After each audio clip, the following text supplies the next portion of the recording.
जम्मू कश्मीर की अनंतनाग राजौरी लोकसभा सीट पर 25 मई को मतदान होना है, यानी कि छठे चरण में। अगर हम इस लोकसभा क्षेत्र की तरफ नज़र डालें तो परिसीमन के बाद यहां पर समीकरण बदल चुके हैं।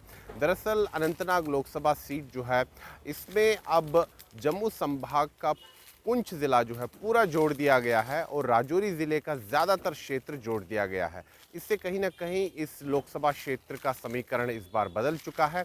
और अगर हम चुनावी रण की बात करें तो इस सीट पर मुख्य मुकाबला अगर हम देखें तो पीडीपी की महबूबा मुफ्ती और नेशनल कॉन्फ्रेंस के मियां अल्ताफ़ के बीच में है। हालांकि अपनी पार्टी के उम्मीदवार ज़फ़र मनहास भी चुनावी मैदान में हैं और उनका समर्थन भारतीय जनता पार्टी कर रही है।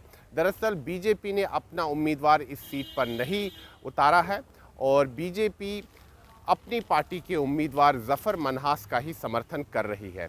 तो अगर देखा जाए तो इस सीट पर त्रिकोणीय मुकाबला है और बीजेपी का दावा है कि इस क्षेत्र में जो अपनी पार्टी है वही अच्छा प्रदर्शन करेगी और वही जीत कर आएगी। वहीं दूसरी तरफ अगर हम नज़र डालें तो पीडीपी की अध्यक्षा महबूबा मुफ्ती लगातार जो है प्रचार कर रही है और उनका भी दावा यही है कि पीडीपी की इस सीट पर विजय होगी, जीत होगी। वहीं अगर हम नेशनल कॉन्फ्रेंस की तरफ नज़र डालें तो नेशनल कॉन्फ्रेंस ने भी एक जो है मजबूत उम्मीदवार इस सीट पर उतारा है और नेशनल कॉन्फ्रेंस का भी यही कहना है कि उनके उम्मीदवार की जीत होगी। फैसला लोगों को करना है 25 मई को, यानी कि जो छठे चरण का मतदान है और उसी में अनंतनाग राजौरी लोकसभा सीट पर मतदान होगा। और जैसे कि मैंने कहा कि त्रिकोणीय मुकाबला होने जा रहा है इस सीट पर। हालांकि अभी हाल फिलहाल में अगर हम देखें तो इस क्षेत्र में आतंकी घटनाएं भी हुई है, वो एक बहुत बड़ा चिंता का विषय है। इसलिए सुरक्षा को चाक चौबंद किया गया है, चप्पे चप्पे पर पहरा है और समूचे अगर हम देखें जम्मू कश्मीर में तो हाई अलर्ट है ही और ख़ास तौर पर अनंतनाग राजौरी लोकसभा क्षेत्र में सुरक्षा कड़ी कर दी गई है। और अगर हम जो आज मतदान हुआ है यहाँ पर जम्मू कश्मीर की बारामूला लोकसभा सीट में, वहाँ पर खासा उत्साह देखा गया है। 54% से अधिक मतदान हुआ है शाम 5 बजे तक।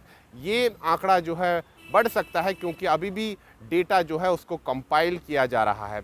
यानी कि जम्मू कश्मीर में अगर हम देखें तो लोग काफ़ी उत्साह दिखा रहे हैं लोकतांत्रिक प्रक्रिया के बारे में। लोकतांत्रिक प्रक्रिया में लोग जो हैं बढ़ चढ़ कर भाग ले रहे हैं और कहीं ना कहीं लोकतंत्र मजबूत हो रहा है इससे। और अब जम्मू कश्मीर की एक सीट पर ही मतदान बचा है और इस सीट पर 25 मई को मतदान होना है। हालांकि पहले जब चुनाव आयोग ने तिथियों का ऐलान किया था उसके अनुसार अनंतनाग राजौरी लोकसभा क्षेत्र में 7 मई को मतदान होना था, लेकिन बाद में वहां पर मौसम काफ़ी ख़राब था जिससे सड़क मार्ग से कई इलाके जो हैं टूट गए। उसके बाद कहीं ना कहीं चुनाव आयोग ने इसका संज्ञान लिया। कई राजनीतिक पार्टियों ने चुनाव आयोग से संपर्क किया, उनसे ये आग्रह किया कि इसको चुनाव को जो है पोस्टपोन किया जाए और बाद में फिर चुनाव आयोग ने नई तिथि की घोषणा की और 25 मई की तिथि जो है वो नियुक्त की गई और 25 मई को ही चुनाव आयोग ने कहा कि अनंतनाग राजौरी लोकसभा क्षेत्र में मतदान होगा। अब जितने भी उम्मीदवार हैं उनकी किस्मत का फैसला लोगों को करना है 25 मई को। लोग अभी भी अगर हम देखें तो काफ़ी उत्साह दिखा रहे हैं आज के मतदान में जो बारामूला सीट में हो रहा है।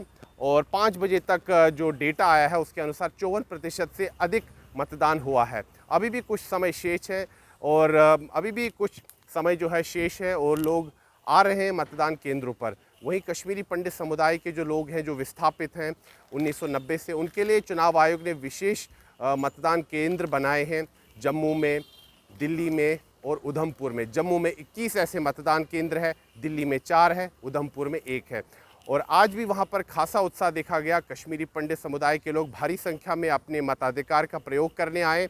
विस्थापन में तो हैं ये, लेकिन उसके बावजूद उन्होंने बढ़ चढ़कर इस लोकतांत्रिक प्रक्रिया में भाग लिया और अपने मताधिकार का प्रयोग किया। तो अगर हम देखें तो जम्मू कश्मीर में लोकतंत्र मजबूत हुआ है, लोगों ने विश्वास जताया है लोकतांत्रिक प्रक्रिया में और बढ़ चढ़कर लोग लोकतांत्रिक प्रक्रिया में भाग ले रहे हैं। अब सबकी निगाहें 25 मई पर हैं क्योंकि 25 मई को जो है अनंतनाग राजौरी लोकसभा क्षेत्र में मतदान होना है और उम्मीद की जा रही है कि यहाँ पर भी जो वोटर टर्नआउट है काफ़ी अधिक रहेगा और लोग जो हैं भारी संख्या में अपने लोकतांत्रिक अधिकार का प्रयोग करेंगे। सुनील भट्ट, जम्मू, चुनाव आज तक।